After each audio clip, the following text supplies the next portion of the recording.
Thank you.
kita masih diberikan tetap sehat dan iman yang sempurna sehingga dapat melaksanakan ibadah puasa dengan baik juga nanti selesai di akhir bulan Ramadan.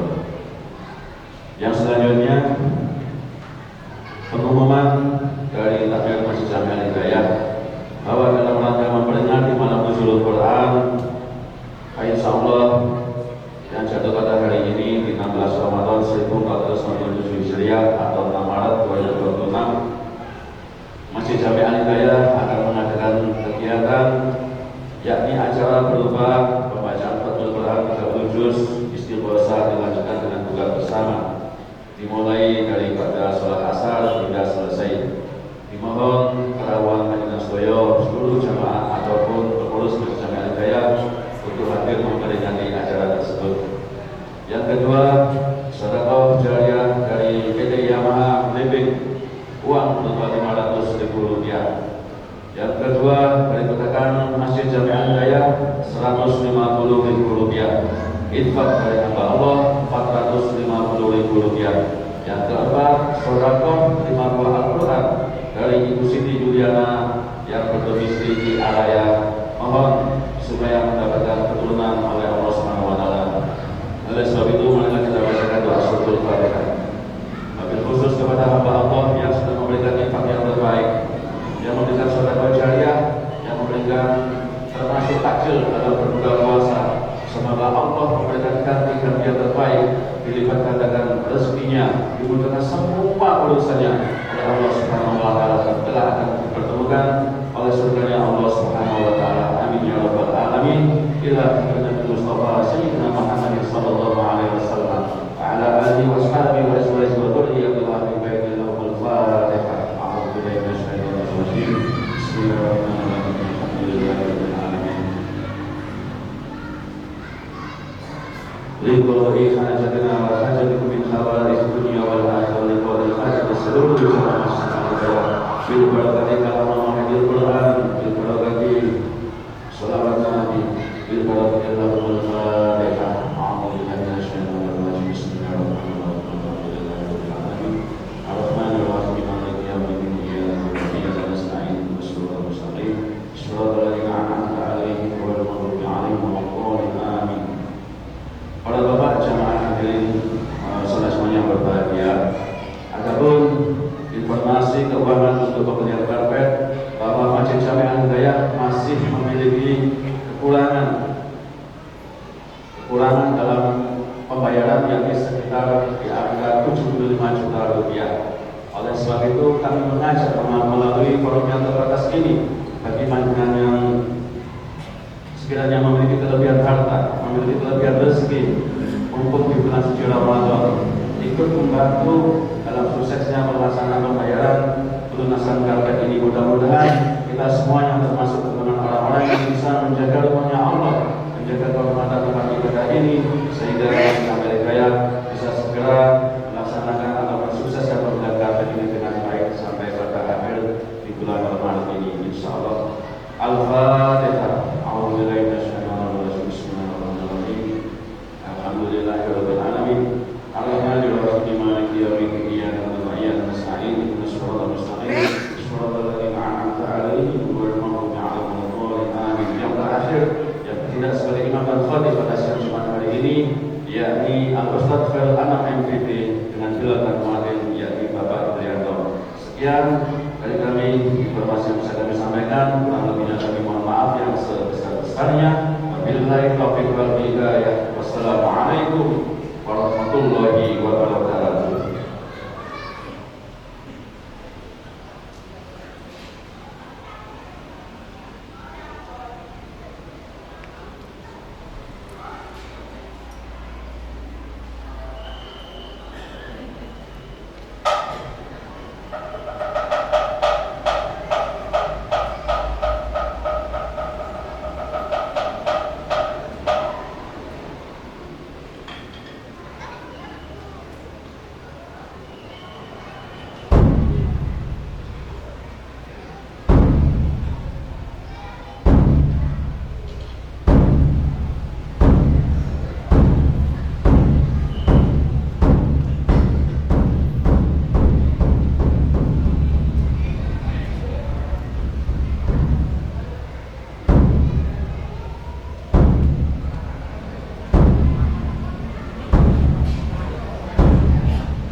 الله أكبر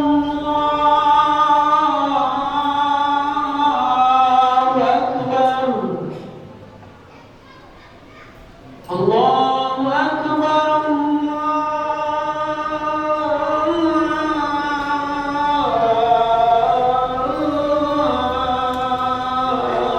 الله أكبر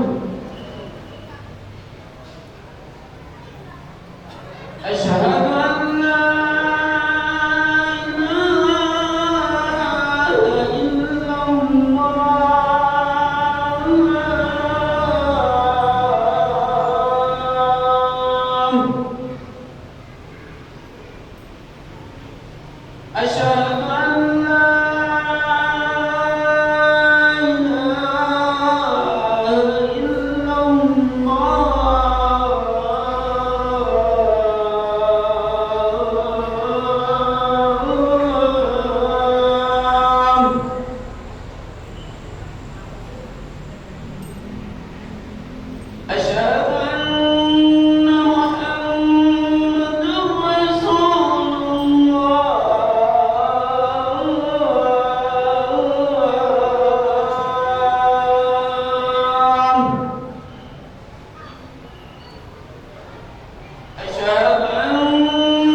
يا معاشر المسلمين وزمرة المؤمنين رحمكم الله. روي عن أبي هريرة رضي الله عنه أن النبي صلى الله عليه وسلم قال: إذا قلت لصاحبك يوم الجمعة أنصت والإمام يخطب فقد لغوت. أنصتوا واسمعوا وأطيعوا رحمكم الله. أنصتوا واسمعوا وأطيعوا رحمكم الله. أنصتوا واسمعوا وأطيعوا وثابكم الله لعلكم ترحمون. اللهم صل على محمد. اللهم صل على سيدنا محمد. اللهم صل وسلم على سيدنا محمد وعلى آل سيدنا محمد. السلام عليكم ورحمة الله وبركاته. الله أكبر الله أكبر الله أكبر الله أكبر. أشهد أن لا إله إلا الله. أشهد أن لا إله إلا الله.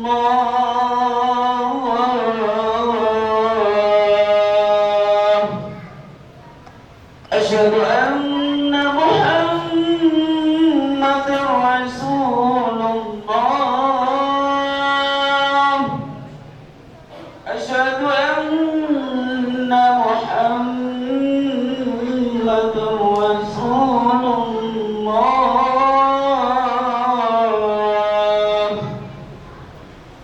حي على الصلاة.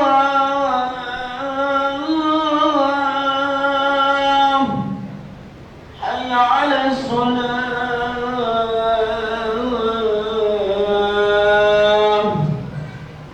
حي على الفلاح.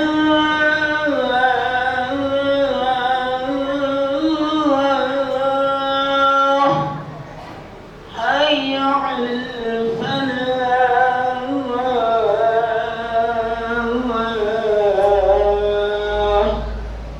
الله أكبر الله أكبر.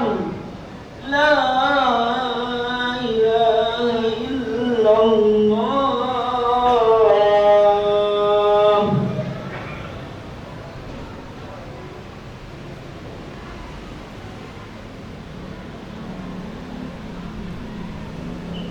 Alhamdulillah alladzi amarna an nusliha ma'ishatana li nailil ridha was sa'adah wa naqum bil wajibati fi ibadati wa taqwa. Asyhadu an la ilaha illallah wahdahu la syarika lah wa asyhadu anna Muhammadan 'abduhu wa rasuluhu man la nabiyya ba'dahu. Allahumma shalli wa sallim ala asyrafil anbiya wal mursalin wa ala alihi wa sahbihi ajma'in. Amma ba'du. Ya ibadallah, usikum wa nafsi bitaqwallah faqad fazal muttaqun. Qala Allah Ta'ala fi kitabihil karim. Bismillahirrahmanirrahim.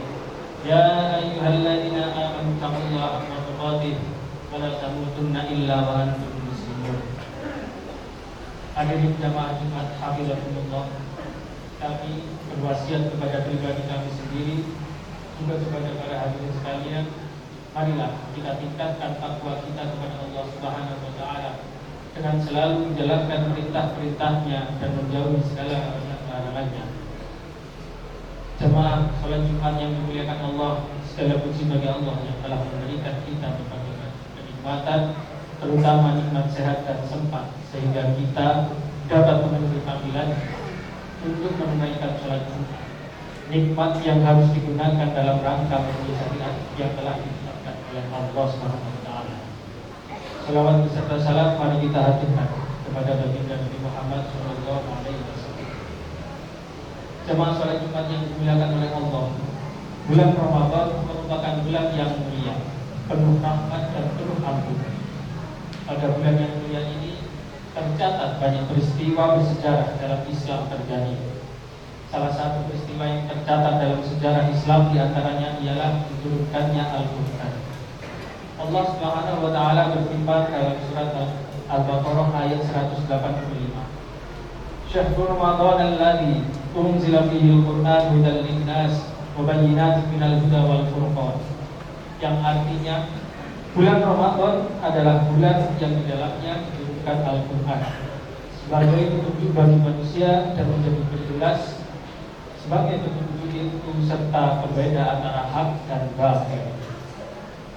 Jamaah sholat Jumat yang dimuliakan oleh Allah Subhanahu wa Ta'ala, Syekh Nawawi Al-Bantani dalam tafsirnya Marahul Labid menjelaskan bahwa ayat ini menerangkan fase pertama tentang turunnya Al-Quran. Saat itu malaikat Jibril membawa Al-Quran secara keseluruhan pada malam Lailatul Qadar, tanggal 24 Ramadan, dari Lauhul Mahfuz ke langit dunia.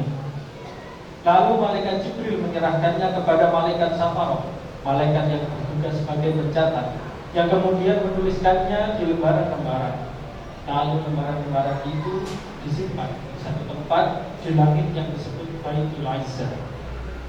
Setelah itu malaikat Jibril membawa Al-Quran kepada Rasulullah SAW secara bertahap selama 23 tahun sepanjang masa kenabian. Turunnya ayat-ayat ini sesuai dengan kebutuhan. Kadang turun dalam satu ayat, 2 ayat, 3 ayat, atau bahkan 1 surat. Dan ayat Al-Quran yang pertama kali ialah surat Al-Alaq ayat 1-5. Dan ia diturunkan tepatnya di tanggal 17 Ramadan. Maka dari itu umat Islam memperingatinya sebagai nuzulul Quran yang akan kita peringati besok hari. Jamaah sholat Jumat yang dimuliakan oleh Allah Subhanahu wa Ta'ala, Al-Quran adalah kitab suci yang diturunkan kepada Nabi Muhammad SAW sebagai petunjuk bagi umat manusia. Kitab ini memiliki banyak keistimewaan. Selain menjadi kitab samawi terakhir, Al-Quran juga merupakan satu-satunya kitab yang turun dalam 2 fase.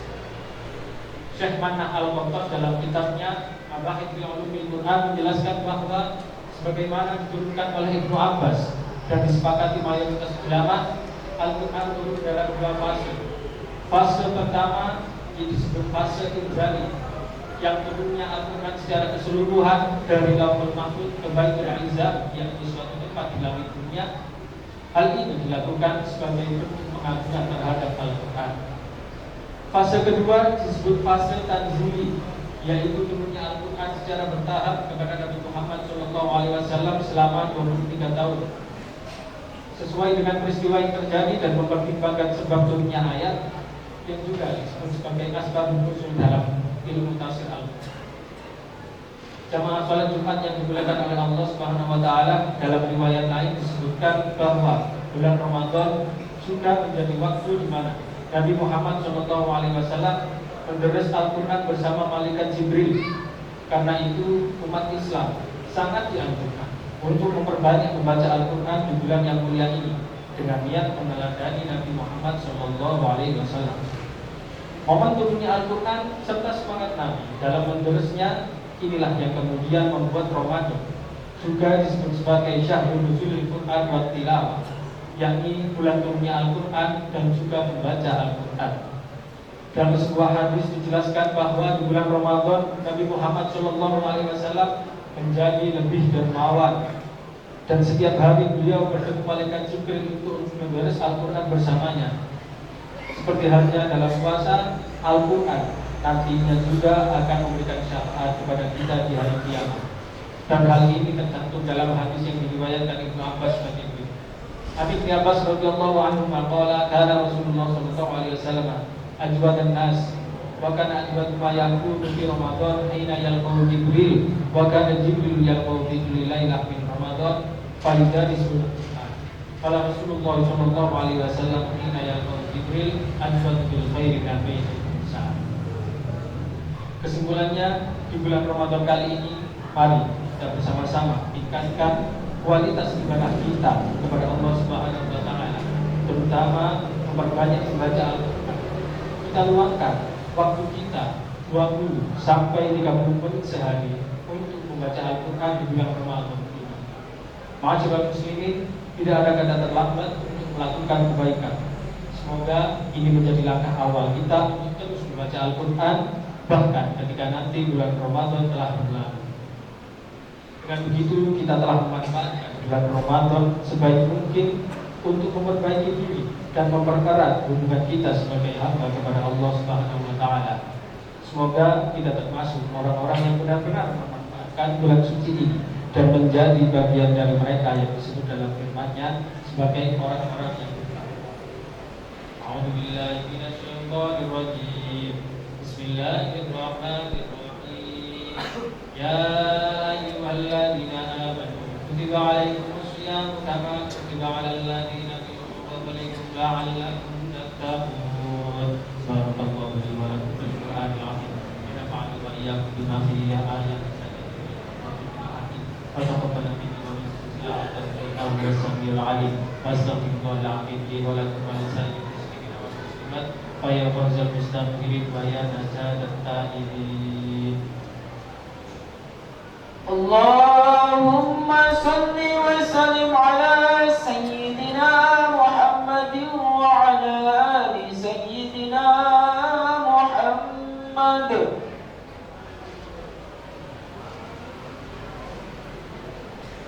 Alhamdulillahilladzi an'amana bi ni'matil iman wal islam wassalatu wassalamu ala sayyidina Muhammadin khairil anam wa ala alihi wa ashabihi al-kiram. Asyhadu an la ilaha illallahul malikul quddus salam wa asyhadu anna sayyidina wa habibana Muhammadan abduhu wa rasuluh sahibul syarafi wal ihtiram. Amma ba'du. Fa ya ayyuhan nas usikum wa nafsi bi taqwallahi faqad fazal muttaqun. Qala Allah Ta'ala inna Allah wa malaikatahu yusholluna 'alan nabi ya ayyuhalladzina amanu shollu 'alaihi wa sallimu taslima. Allahumma sholli wa sallim 'ala sayyidina Muhammad wa 'ala ali sayyidina Muhammad kama shallaita 'ala sayyidina Ibrahim wa barik 'ala sayyidina Muhammad wa 'ala ali sayyidina Muhammad kama barakta 'ala sayyidina Ibrahim wa 'ala ali sayyidina Ibrahim fil 'alamin innaka Hamidum Majid.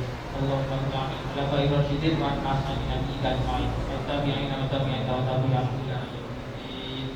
Allahumma ighfir lil muslimina wal muslimat wal mu'minina wal mu'minat.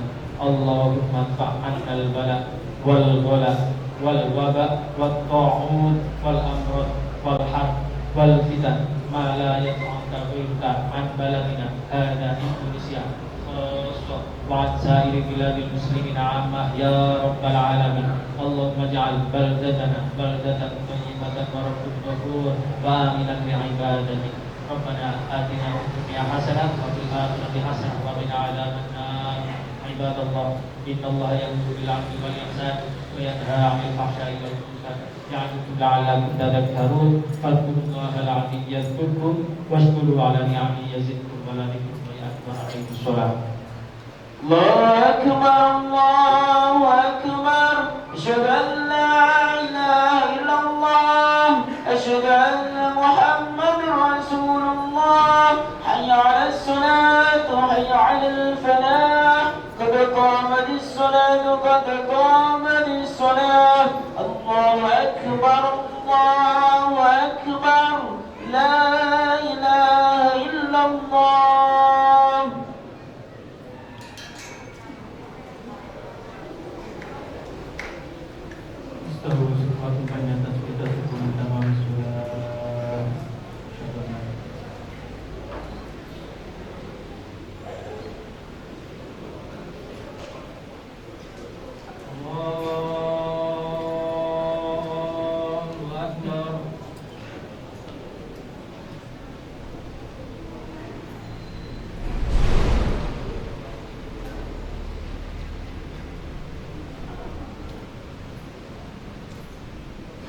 Bismillahirrahmanirrahim.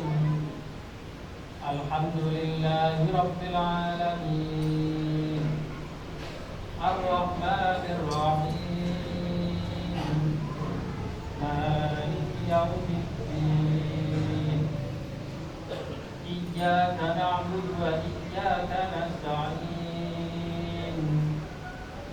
اهدنا الصراط المستقيم صراط الذين أنعمت عليهم غير المغضوب عليهم ولا الضالين.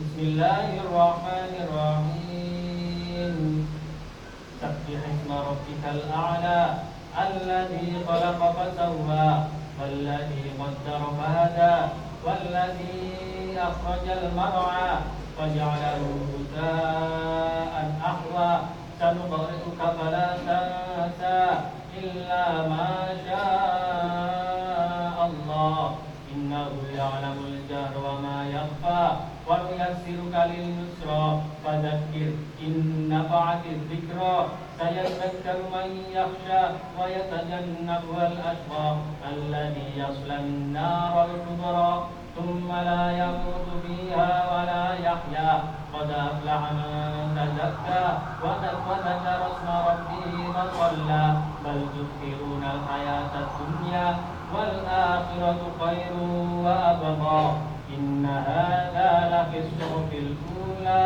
صحف إبراهيم وموسى.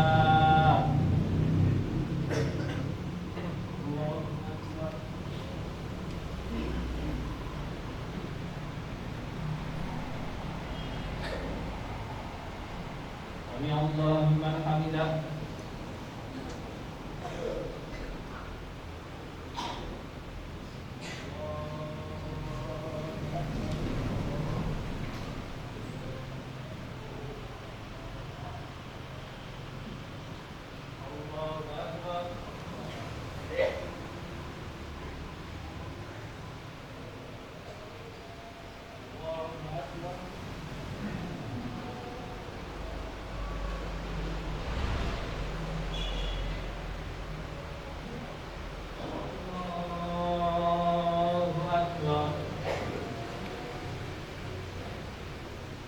بسم الله الرحمن الرحيم الحمد لله رب العالمين الرحمن الرحيم مالك يوم الدين إياك نعبد وإياك نستعين اهدنا الصراط المستقيم صراط الذين أنعمت عليهم غير المغضوب عليهم ولا الضالين.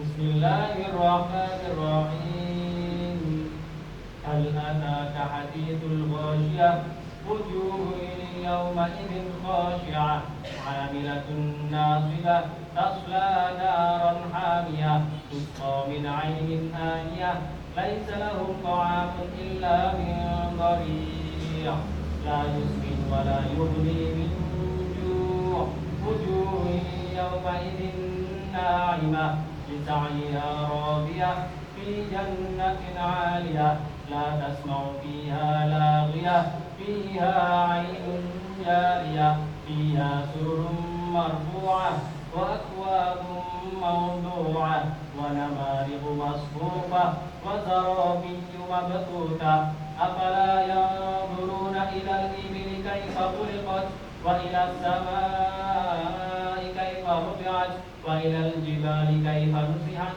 وإلى الأرض كيف سطحت فذكر إنما أنت مذكر لست عليهم بمسيطر إلا من تولى وكفر فيعذبه الله العذاب الأكبر إن إلينا إيابهم ثم إن علينا حسابهم.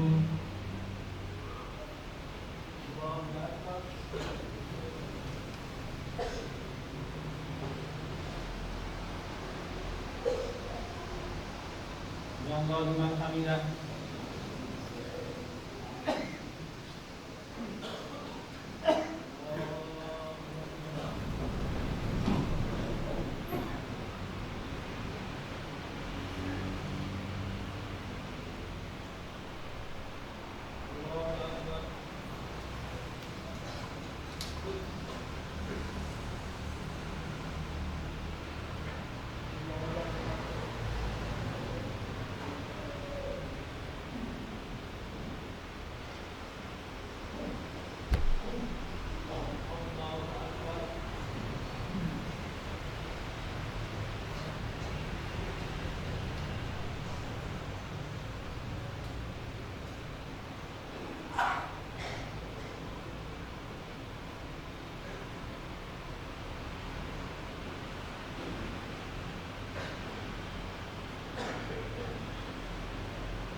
الرحمن الرحيم قل هو الله أحد الله الصمد لم يلد ولم يولد ولم يكن له كفوا أحد بسم الله الرحمن الرحيم قل هو الله أحد الله الصمد لم يلد ولم يولد ولم يكن له كفوا أحد بسم الله الرحمن الرحيم قل هو الله أحد الله الصمد لم يلد ولم يولد ولم يكن له كفوا أحد بسم الله الرحمن الرحيم قل هو الله أحد الله الصمد لم يلد ولم يولد ولم يكن له كفوا أحد لا إله إلا الله والله أكبر ولله الحمد بسم الله الرحمن الرحيم قل أعوذ برب الفلق من شر ما خلق ومن شر غاسق إذا وقب ومن شر النفاثات في العقد ومن شر حاسد إذا حسد بسم الله الرحمن الرحيم قل أعوذ برب الفلق من شر ما خلق ومن شر غاسق إذا وقب ومن شر النفاثات في العقد ومن شر حاسد إذا حسد بسم الله الرحمن الرحيم قل أعوذ برب الفلق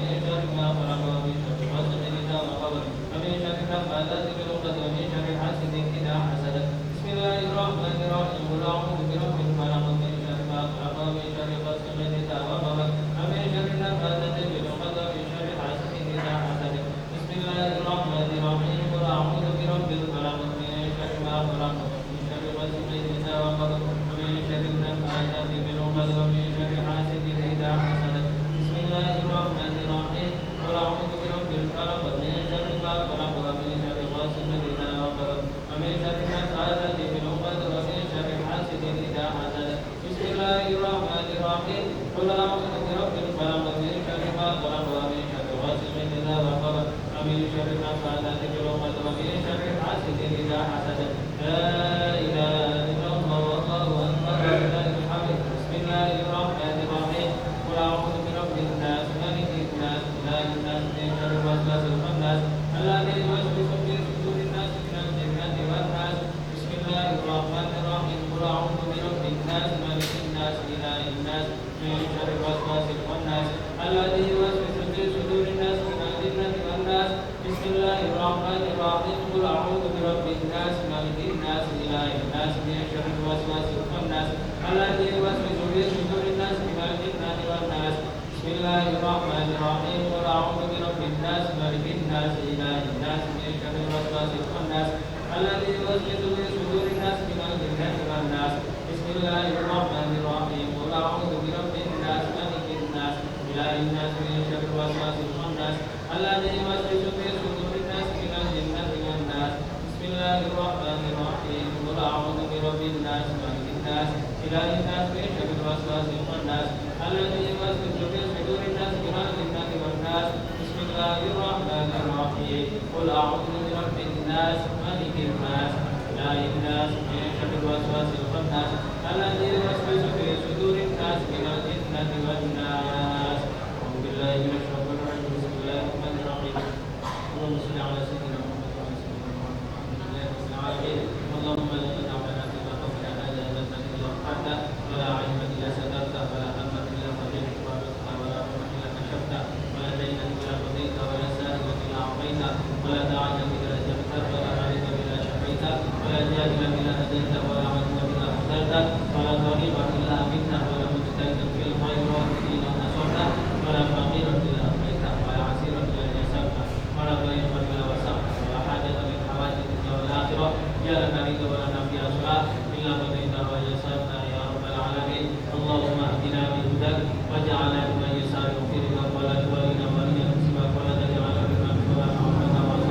اللهم ارزقنا علما نافعا ورزقا واسعا اللهم ارزقنا علما نافعا ورزقا واسعا اللهم ارزقنا علما نافعا ورزقا واسعا ربنا آتنا في الدنيا حسنة وفي الآخرة حسنة وقنا عذاب النار وصلى الله على سيدنا محمد نبينا وعلى آله وصحبه وسلم الحمد لله رب العالمين لا إله إلا الفردوس أعلى ولا أقرأ على الداخلين فهب لي توبة واغفر ذنوبي فإنك غافر الذنب العظيم إلهي